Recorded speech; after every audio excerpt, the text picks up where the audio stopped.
Students फिर से आपका एक बार वेलकम है मैक ऑनलाइन लेक्चर्स के ऊपर। मैं हूं आपके साथ एके सैनी और आप देख रहे हो बेसिक थर्मोडायनामिक्स लेक्चर नंबर 6, जिसमें हम डिस्कशन कर रहे हैं कुछ इंपॉर्टेंट बातों के ऊपर थर्मोडायनामिक प्रॉपर्टीज को लेके।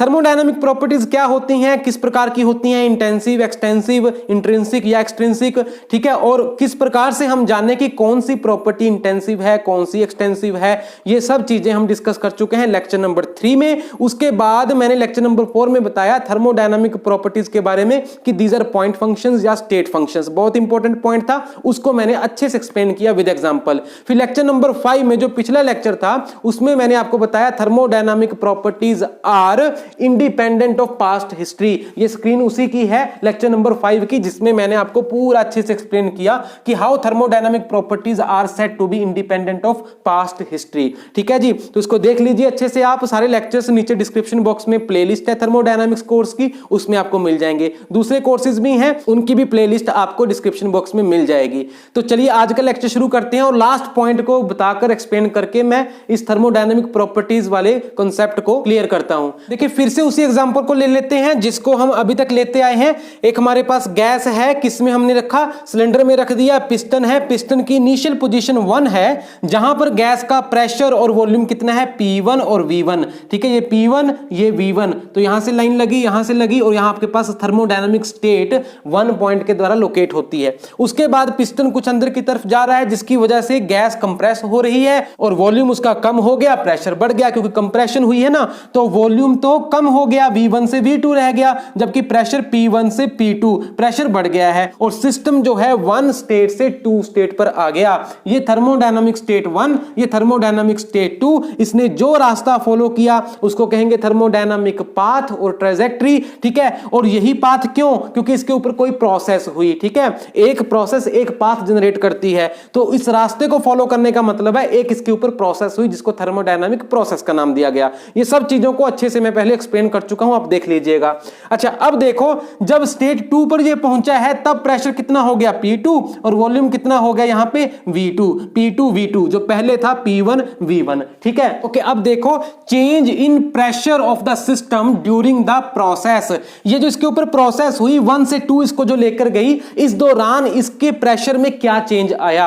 अगर मैं आपसे वो पूछता हूं तो आप क्या कहोगे, उस प्रेशर के चेंज को हम कह सकते हैं कि भाई यहां पर तो प्रेशर 1 पे जितना था P1 है और यहां पर प्रेशर कितना है 2 पर P2 है, सो P1 से P2 चेंज हुआ ना। तो चेंज जब भी हम लेते हैं एक्सटेंडेड के तौर पे कैसे लेते हैं, final value minus initial value. ये तो आपको पता है, स्कूलिंग से करते आ रहे हो, final minus initial, initial minus final नहीं, फाइनल माइनस इनिशियल को हम चेंज लेते हैं। तो चेंज क्या हुआ फिर, फाइनल प्रेशर था P2, ठीक है, और इनिशियल प्रेशर क्या था, P1। ठीक है, सो P2 माइनस P1 ऐसे लिखोगे ना। अच्छा, एक बात ध्यान से सुनना, क्या P1 और P2 आपके पास वैल्यूज नहीं है, वैल्यूज तो है ना, और फाइनाइट वैल्यूज हैं। फाइनाइट का मतलब क्या है, मान लो 1 पॉइंट के ऊपर प्रेशर कितना था, वो था 8 बार, ठीक है जी, और 2 पॉइंट के ऊपर प्रेशर कितना हो गया, 20 बार। ठीक है, ओके, सो 8 बार से 20 बार तक प्रेशराइज हुआ है, तो P2 माइनस P1 आप इजीली निकाल सकते हो, 20 माइनस 8, कुछ वैल्यू आपके पास डिस्क्रीट आ जाएगी,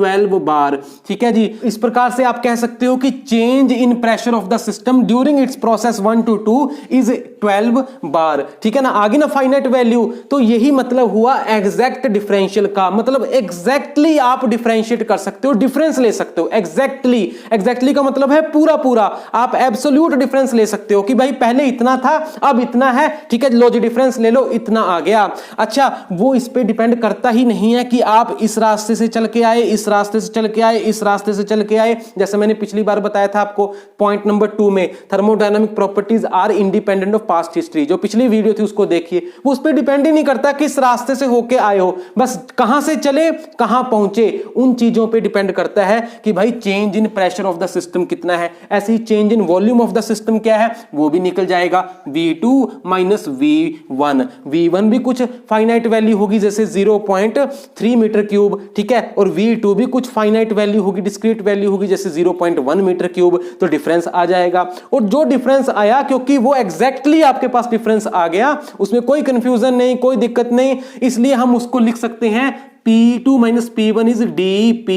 ठीक है, हम D वर्ड यूज कर रहे हैं, एग्जैक्ट डिफरेंशियल के लिए D वर्ड यूज कर रहे हैं। ये बहुत इंपॉर्टेंट चीज है तो छोटी सी चीज, बारीक सी चीज है, लेकिन थर्मोडायनामिक्स के कॉन्सेप्ट्स में ये बहुत ही इंपॉर्टेंट है। यहीं पर अपने बेसिक्स क्लियर करते चले जाइए। मेरा ऑब्जेक्टिव आपके बेसिक्स को ही क्लियर करना है। तो हम जहां पर D लिख रहे हैं इसका मतलब है वो एग्जैक्ट डिफरेंशियल की बात हो रही है।